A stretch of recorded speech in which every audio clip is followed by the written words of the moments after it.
Welcome students. Today I'm going to discuss about social group. If we looked at an individual around us, every individual in one way or the other, they associate with groups in their daily life. Group influence a person attitude, thinking and behavior throughout his life. Now let us see the difference between the group which is not an organized and an organized group, which we call as a social group. A group is a unit of two or more individuals who are in reciprocal communication and interaction with each other. In the widest sense, the word group is used to designate a collection of items. So a group consists of two or more people which consider and recognize themselves as a distinct social unit. That is a general term of a group. Now coming to the category. Category means collection of items that have at least one common characteristic that distinguish from other items which have other characteristics in common. Individuals between 15 and 20 years of age, for instance, are referred to as an age group. A simple means of classifying people accordingly. Example, teenagers or students, women, or people who share common traits and common status. Example, people like those who are having a left-handed category comes under the collection of items which are the category. Then aggregation. Aggregation is a collection of individual and physical proximity of one another. Physical proximity meaning physical relationship of one another or interaction with one another. Example, the cinema audience, spectators of the football game. There may be some interaction between the individuals in the aggregation, but in generally of a temporary nature and lack definite patterns of organization. Interaction will be normally lacking. For example, now when people gather in the same place at the same time but lack organization or lasting patterns of interaction, they form an aggregation. Example, people travel on a plane, people standing in a line, people going together for a movie, but they lack a definite pattern of organization. This group of people comes under aggregation. Then we have the potential group. Potential group is a group made up of a number of people having some characteristic common but does not possess any recognizable structure. A potential group may become a real group. These potential group can also become a real group if it becomes organized and come to have union or organization. Students form a potential group as long as they have no union, but once they became organized, they form a social group. Once the students form the organized structure of the group, they will become a social group. Without the organized structure, this group cannot become a social group. To know what is an organized structure, for example, a group, social group, is a collection of two or more individuals. Here in the potential group, there should also be more than two or more individuals which have a interaction with each other. There should be a reciprocal communication or a contact or a communication with each other. Then the social group should have their own rules, norms and interests, which a potential group might not have. Then a social group consists of a pattern of collective behavior and structural organization of leadership and followers. But in a potential group, there might not be any leadership or followers, but a potential group can become a social group once it is in an organized form. That is with the goals and objectives or special purpose to form a group.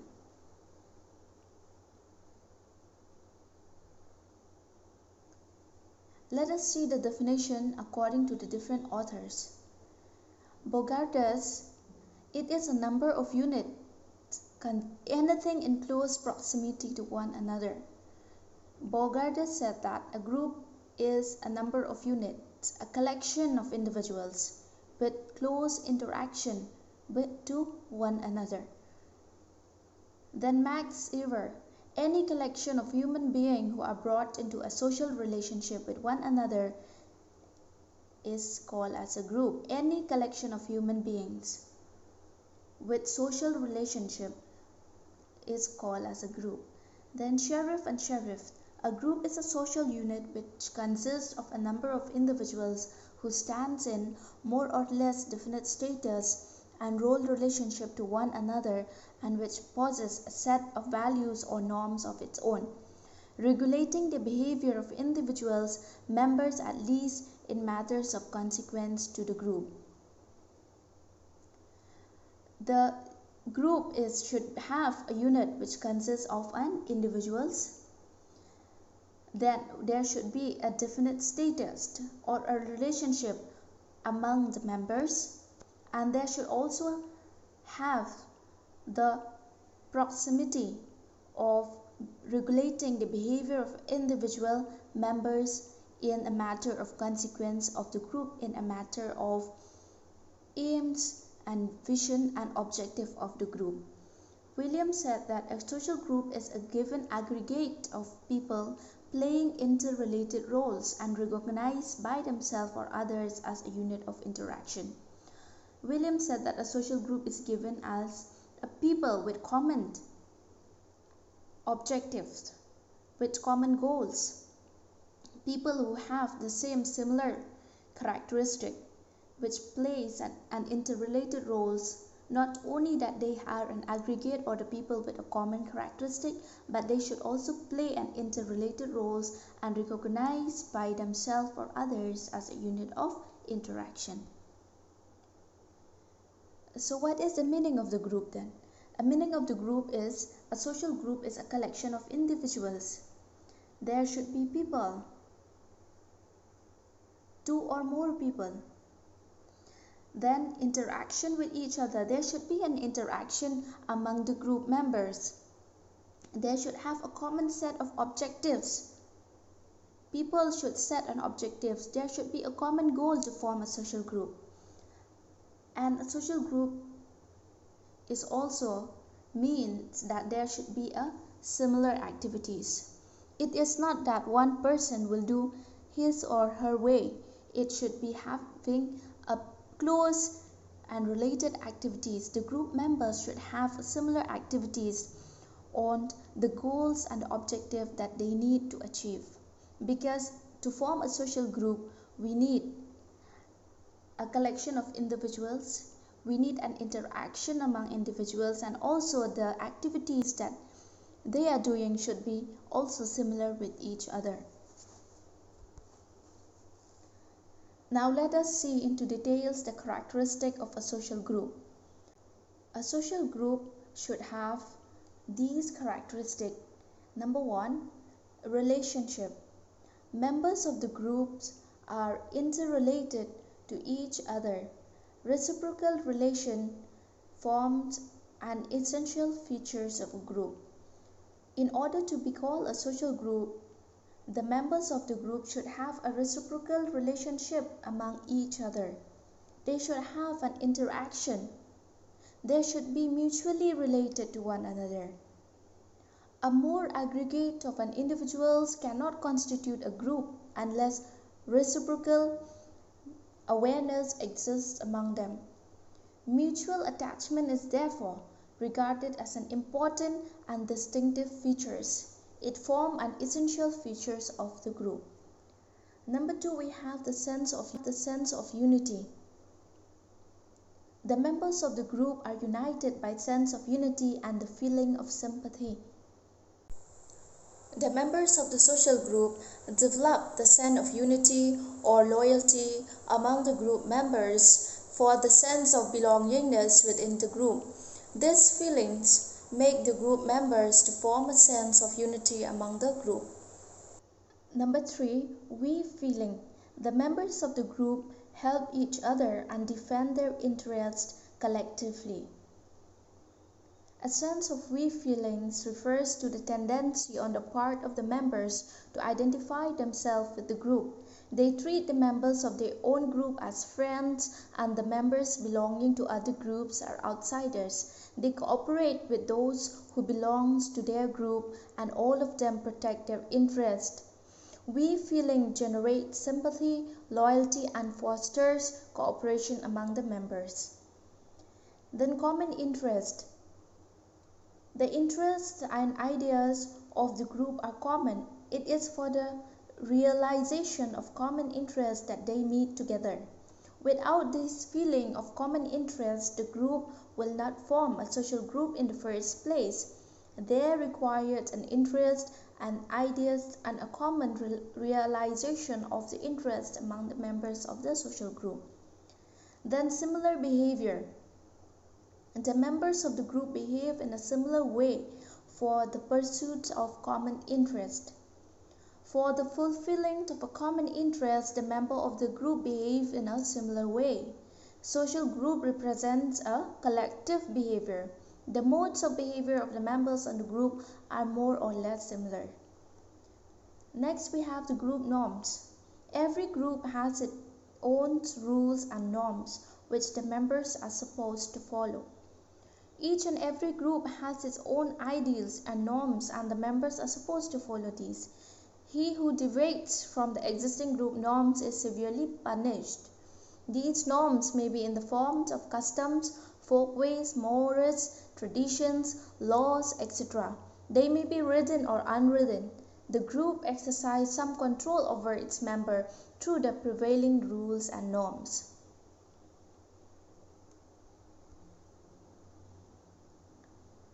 Then the occasion for the group formation. Now let us see about the occasions for group formation, or how the different groups are formed. Number 1, group can be formed based on the physiological kinship. Physiological kinship simply means the relationship or connection of the members of the group based on the blood relationship, or based on marriage, or based on adoption. Then we have the marriage. Group can also be formed based on the marriage. Then religion.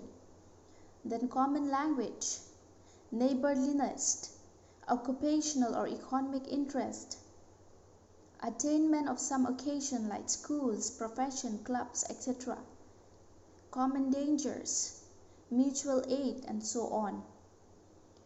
The groups can be formed based on different types of occasion.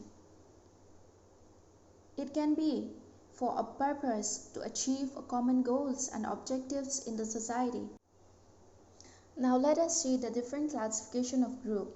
According to Dwight Sanderson, he suggested a threefold classification of social group by structure as involuntary, voluntary, and delegate groups.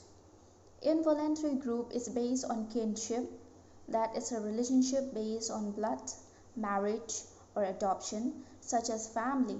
A man has no choice to what family he belongs. It is in this group that the individual cannot join or leave by his or her own choice. For example, a family is an involuntary group because an individual has no control over his birth, to be born or not to be born in a specific family. Another example we can give is an age group is an involuntary group because we have no controls about the changing of our age in the group.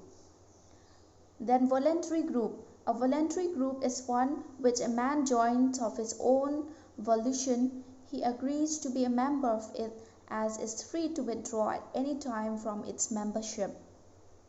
For example, you can join people watching a game in a playground, or you can become a student in a college, you can join an organization, and so on. Sometimes you are required to fulfill criteria to join a voluntary group, but still it is in your control to fulfill the criteria and join it. Then we have the delegate group. What are these delegate group? A delegate group is the one which a man joins as a representative of a number of people either elected by them or nominated by some power. Parliament is a delegate group. Similarly, a group of experts sent to another country to discuss on issues on behalf of their country is a delegate group.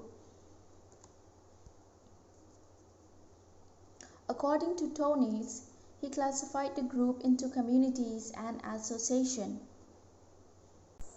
A community is a group of people who are sharing common interests with each other. For example, a community of a brand society, or a community of fishermen, or a community of footballers. All these forms the community group. An association is a group of people who come together, join hands together in order to get a specific end or securing a specific objectives with a common aim. Example, an association of the people who come together in order to help the people who are suffering from flood. There are different types of association in the society. The main aim of forming an association is to help that particular group in order to achieve the specific targets or goals. According to Cooley classified the group on the basis of the kind of contact into primary and secondary group. In a primary group, there is a phased and phased intimate relationship, such as in the family. In the secondary group, such as political party, the relationships are indirect, secondary, or impersonal. These groups are defined and discussed separately. The primary group, the concept of the primary group that was introduced by Charles Horton Cooley in his book Social Organization was published in the year 1909. Though Cooley has never used the term secondary group, but while discussing the group other than those of primary group, some sociologists like Ogburn and McIver has popularized other groups such as a secondary group. Hence, a classification of the primary and the secondary group is made on the basis of the nature of the social contact, the degree of intimacy, size, and degree of organization. The primary group is the most simple and universal form of association. It is the nucleus of all social organization. It is a small group in which a small number of persons come to direct contact with one another. They meet face to face for mutual help, companionship, and discussion of a common question. They lived in the presence and thoughts of one another. The primary group is a small group in which the members live together. Whereas in the secondary group, those are the group of people which are in large size in number. For example, these secondary groups are the group of politicians or the group of people who are not having a direct contact with each other. Now let us take the example of the primary group so that you will understand more. For example, now the primary group, they have a face-to-face relationship. So let us take now your relationship with the barbers or your relationship with your servant. There may not be an intimacy or primary group relationship with them. On the other hand, we may establish contact with a close friend through correspondence of letter even though we may not seen them for many years. Relationships among primary group members are based on intimacy, not on contractual obligations.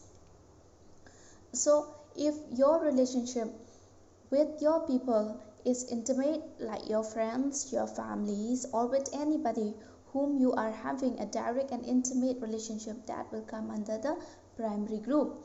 Whereas a secondary group, you can have in a relationship with those people, but then your relationship is not intimate, then it will become a secondary group. According to F.H. Giddings, he classifies the groups into genetics and congregate group. What are these genetic groups? The genetic group is a family in which a man is born involuntarily. That means you don't have a choice but to be a part of this group whether you like it or not. Another example of genetic group can be age. Then can be the sex, where you don't have the choice to be either male or female because that is God gifted. Then the congregate group. This group is a voluntary group into which one moves or joins voluntarily. You can be a part of this group based on your own self-will. You can become the part of any congregation that you like based on your own self-will, even though there might be some rules and regulations within that group, but then it depends on you whether you want to join that group or not. Then we have the disjunctive group. This group doesn't allow you to become a member of other organization once you are in this group. If you are in the disjunctive group, that means you should be in just one group or one organization at one time. You cannot be a part of an organization in the one time with other types of the organization. Overlapping group is a group in which it allows you to become the members of other groups, and there is no rules or regulation that doesn't allow you to become the group members at one time. So you can become any part of any other organization at one time if you are in an overlapping group. Then George Hudson, he classified the group basis on their relationship to other groups into unsocial, pseudo-social, antisocial, and pro-social. Unsocial group is one which largely lives to itself and for itself and does not participate in the larger society of which it is a part. It does not mix up with other groups and remain aloof from themselves. These people doesn't participate and doesn't want to mix up with other people. They like to remain alone and by themselves. For example, the group of murderers, thieves, all these other unsocial groups. Then the pseudo-social group. The pseudo-social group participates in the larger social group but mainly for its gain and not for the greater goods of the society. Example, these groups are like politicians, feudals, etc. The antisocial group. The antisocial group are those groups which act against the interests of the society. Example, a group of students that destroy the public poverty. Or an example of people calling a strike for labor union, plans of political parties to overthrow the government. These are the antisocial group. Then we have the pro-social group. The pro-social group, this is an antonym of the antisocial group. So the antisocial group is just the opposite of the pro-social group, or the pro-social group is also the opposite or the antonym of this antisocial group. It works for the largest interest or the part of the society. It is engaged in constructive tasks and concerned with increasing the welfare of all the peoples. Example, if you are volunteering in the part of the society where it gives the largest interest of society, that comes under the pro-social group.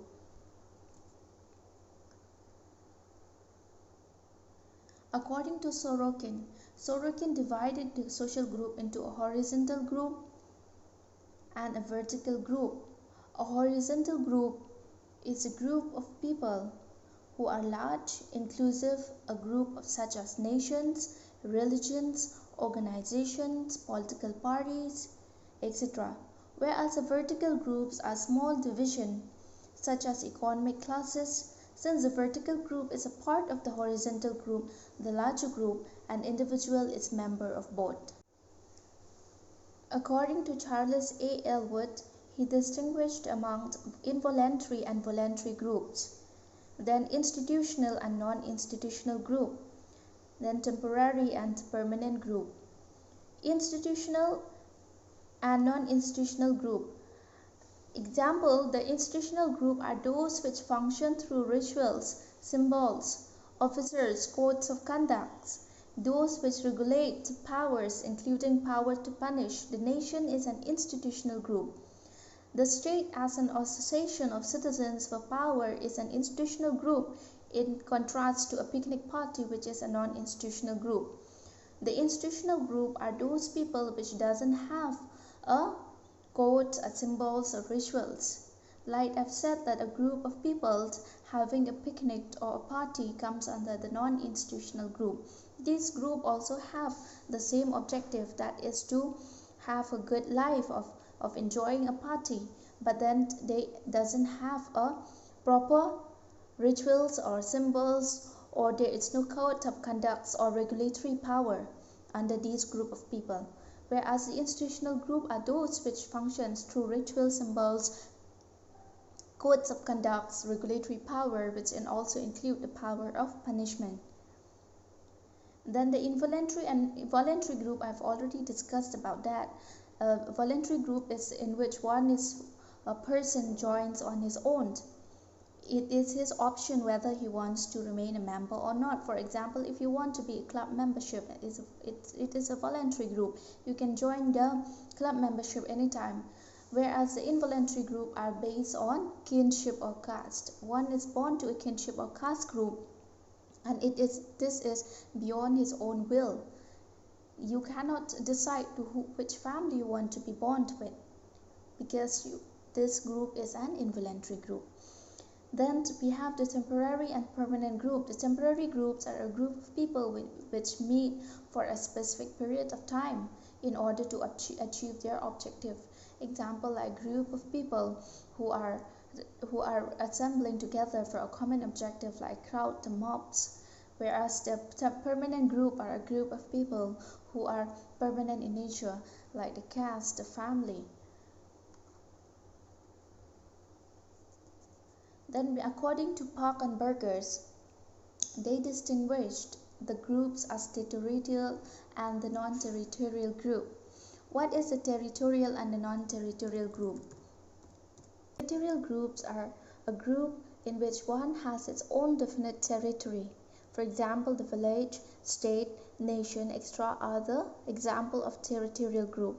Whereas the non-territorial group are those groups in which one does not possess any territory of its own.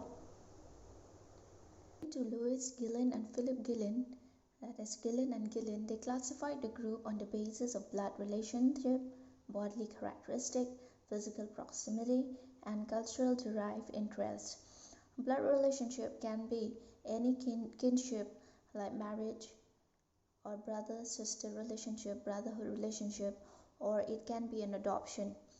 Whereas the bodily characteristic can be those two groups where they have a physical characteristic including their hairstyle, the features, and other that encompass a person that can describe anything which is related to the body features. Example like fit, slim, trim, skinny, muscular, ripped, or it can be a height like a short or a tall height, or it can be any complexion like dark, light, faint, fair. All those comes under the bodily characteristic.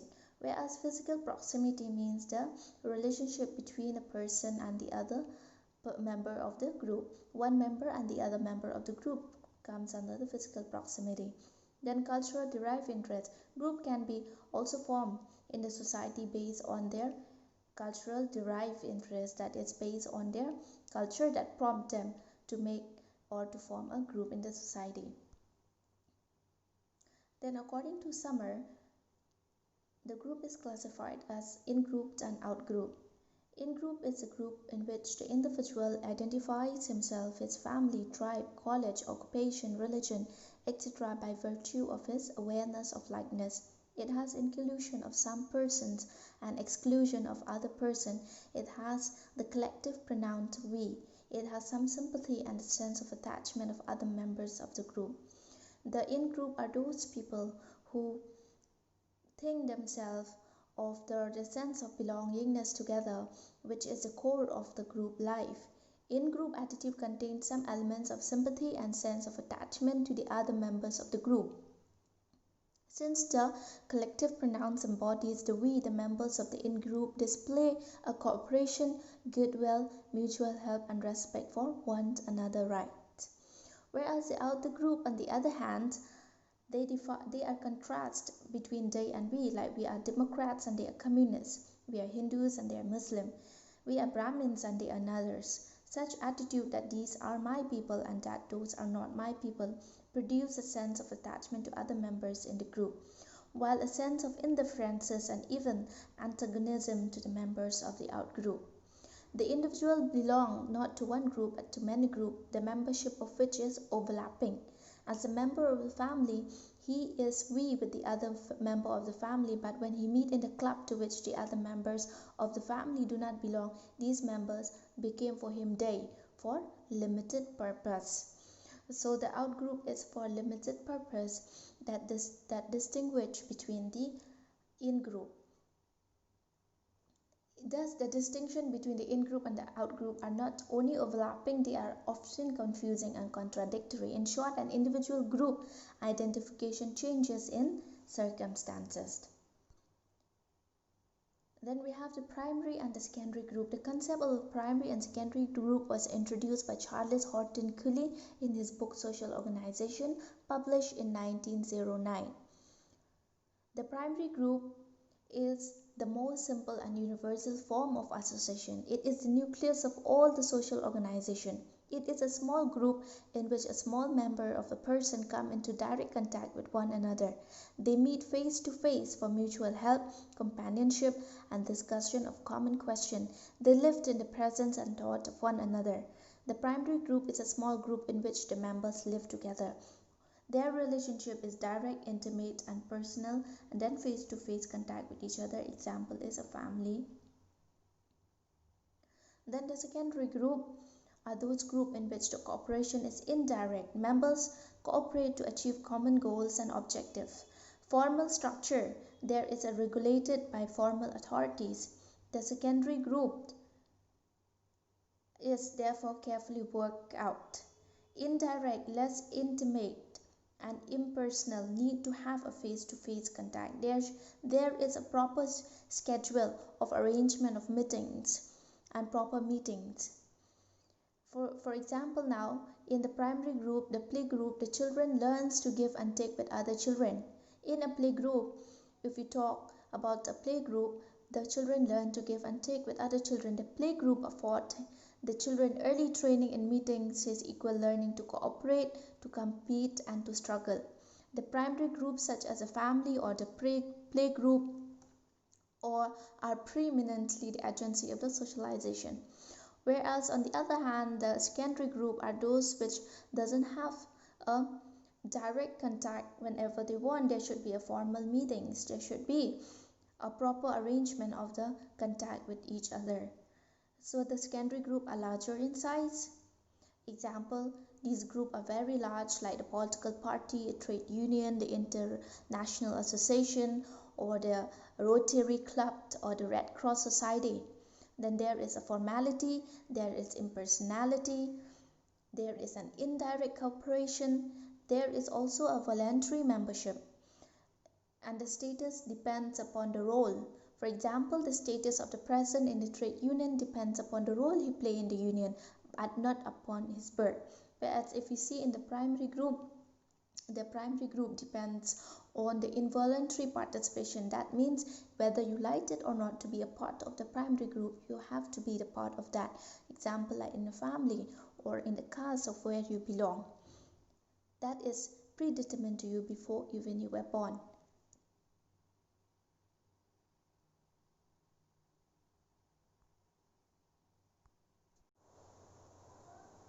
Okay, now coming to the question that have been asked during the class. Is there any difference between potential and social group? Yes, Vinayak, there is a difference between potential and social group. Before the definition of a social group, I have explained that category, aggregation, and potential, even though these groups seems to be like a social group, but they are not a social group, because the potential group is simply a group of people who comes together and form a group without any organized structure. So they cannot be a social group, because a social group is an organized structure with common goal and common objectives. Then what is mutual aid? Nikita, yes, the mutual aid is simply, when you are working in a group, you require that you have to help the people. There is a multiple helping hands within the group. So a mutual aid simply refers to the group where the people can help each other. So a group formation is based on a mutual aid, that is a mutual understanding between each members of that group. Example of a pseudo-social group. Nisha, yes, the pseudo-social group is those type of group which, like I've said, that they are working only because they want benefit or gain out of it. So they can be a a political group, or they can be a feudal group. Then we have who can judge whether the group is antisocial or pro-social. Is there any basis for judging a group in extension, I guess? So yes, we can judge the group either they are antisocial or pro-social. Antisocial group, like I've said, the antisocial group are those groups which are against the interests of the society. For example, now if a group of students are breaking the college and the university, they form an antisocial group. Where a pro-social group are mainly those people who are working for the benefits and interests of the society. They are doing the voluntary work, like the NSS group.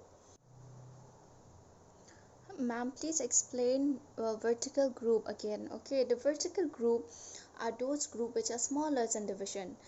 See, PA or Sorokin has divided into horizontal and vertical. So the horizontal group are larger, inclusive group, example like nation, religions, organization, and political parties. Whereas the vertical group are smaller division. It can be any economic classes. It is divided into smaller group, smaller strata. So these vertical group are coming under the economic classes. They can be a classes of people like doctors, engineers. All these comes under the vertical group.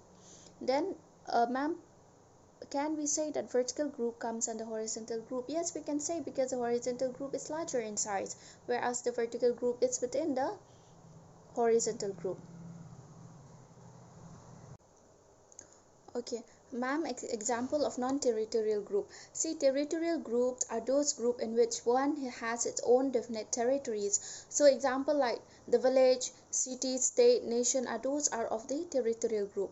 Whereas a non-territorial group are the one that does not possess any territory of their own. It can be any forms of a group. Example like a trade union or a Christian union can be a non-territorial group.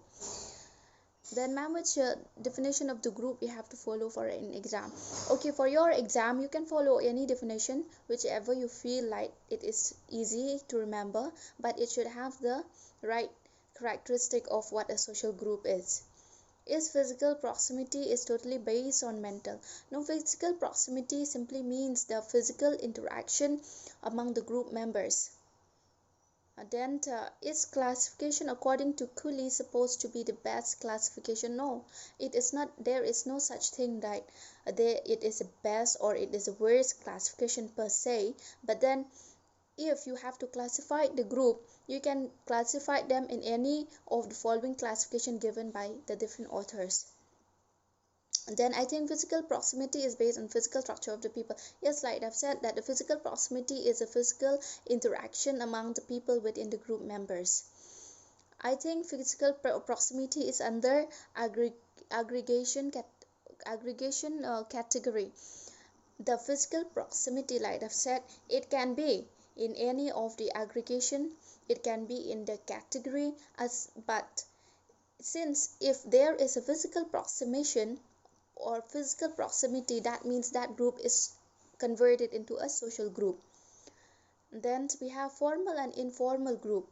The formal groups are those group of people which have a formal structure, like there is a proper meeting, there is a proper interaction within the group members, there is a formal settings. Informal group are those without the formal setting. It can be a family, it can be a friend circle, then it can be your relationship amongst your relatives. Whereas a formal can be you in the members of any organization, where there will be a formal meetings, there will be a proper schedule of arranging of the meetings and so on. In order to get a communication within the formal, there is a formal way of contact with the authorities. It is based on the role, and the informal, there is no such role. Okay, so that is all about social group. If you have any questions or you are not clear with the concept and the information that I have given you, you feel free to ask in the comment box or in the Google Classroom, and I will discuss with you in the next class.